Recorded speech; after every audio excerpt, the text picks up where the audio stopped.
All right, we have our shoe all taped up, and now we are ready to draw marks on it where the seams are so that we remember how we can break this up into all the separate pattern pieces we need so that we can cut those and then use those to reassemble. So again, shoes are great because you can use the second one to reference when you can't really see what is happening under the tape. So I know that I have the sole of the shoe and the base and the back, and in another video I already talked about how I determined I'm just going to make this one solid piece and one solid piece here, and then I only have 4 pattern pieces that I have to work with. The other thing that I've gone ahead and done is tried to figure out if there was any way to help me identify and define this the height of this line here, because on this shoe it really does kind of disappear and it's hard for me to find it totally. So I took out a ruler and I held it up to the shoe because by eyeballing it, it looked like it was probably about the same thickness all the way around, and it is. It's 1 2/3. And if I continue moving this around, then I had realized, like, oh, actually, that is a really accurate way that I can draw that line on my shoe. So that's probably the first place that I'm going to start, is by, as carefully as I can, drawing this outside line and then measuring up 3/8 so that I can get that line.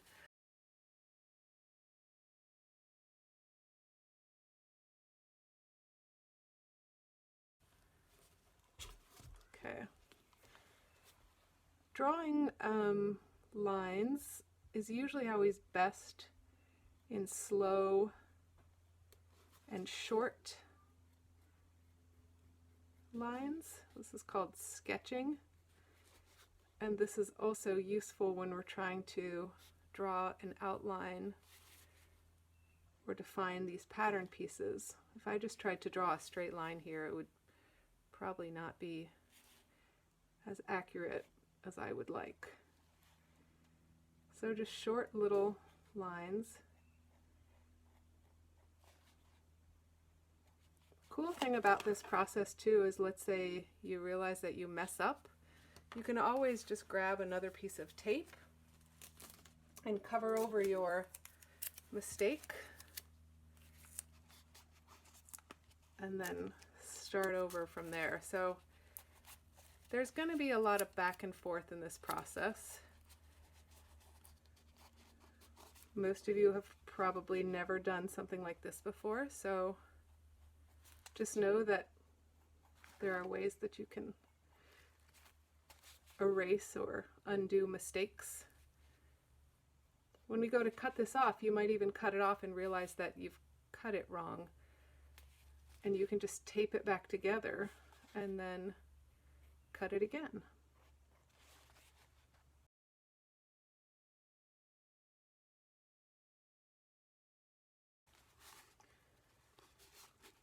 That looks pretty good. So next thing I'm going to do is go up 3/8 of an inch.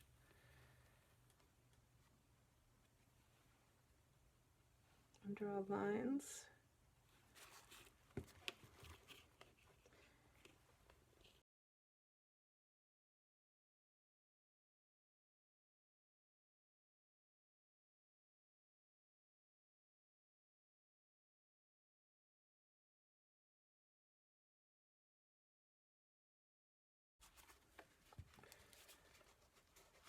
These feel a little high here. I think if I remeasured, I would see that I was a little off. It's okay. You can always undo your marks, as I said.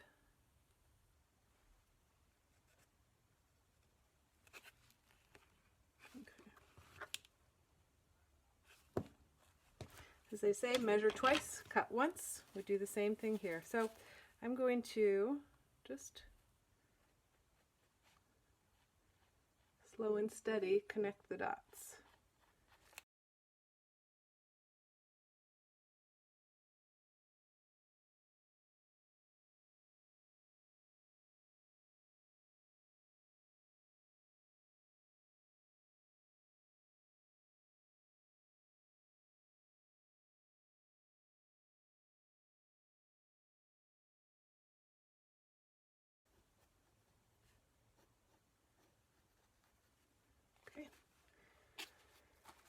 So the final part is going to be this line right here.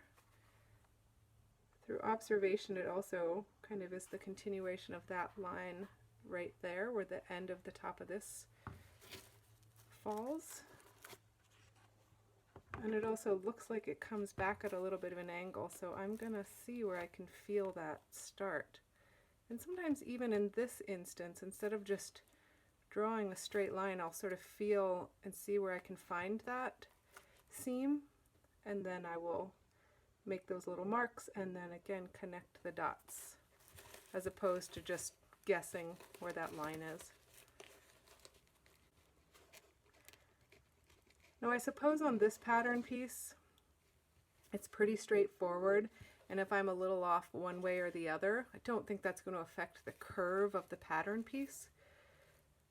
But some pattern pieces really require you to be super kind of consistent with where the actual seam is, or you're going to end up with a little bit of trouble. I am going to just indicate that this is the center of the back with a line, but I'm not going to cut it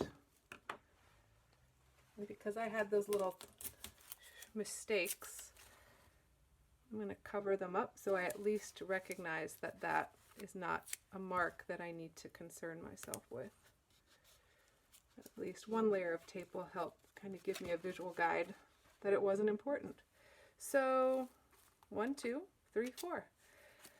Before I cut all these pieces off though, I'm going to want to remind myself of where these pieces are, so I usually like to say that this is the front, and maybe if you have a, you know, front inside, front outside, you know, back.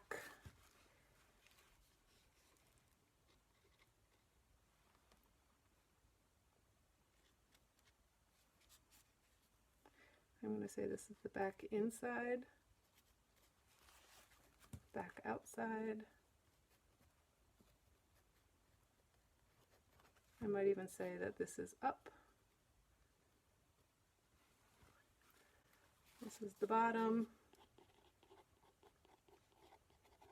Okay. The other thing that will be helpful is to create some little marks to remind yourself of how these pieces will go together. So simple pieces, I might just put one line, and these two will both be A, and maybe here these two will both be B. I'm not going to cut that, so the next thing that we'll have to do is make a couple marks for this piece, and then also for the bottom piece. So maybe for the bottom I will put one at the back heel that comes up, and maybe I'll put two at the front that come up. Now you can continue your letter system, or you could also start doing different kinds of shapes. So maybe this is a dash and a dash and a dash and a dash.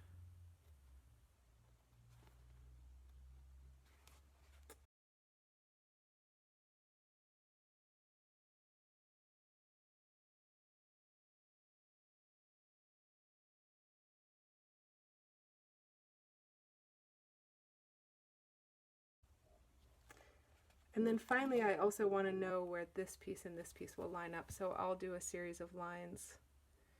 And sometimes I'll do like a closer series, so it helps me get there a little faster when I'm trying to, again, assemble all these pieces.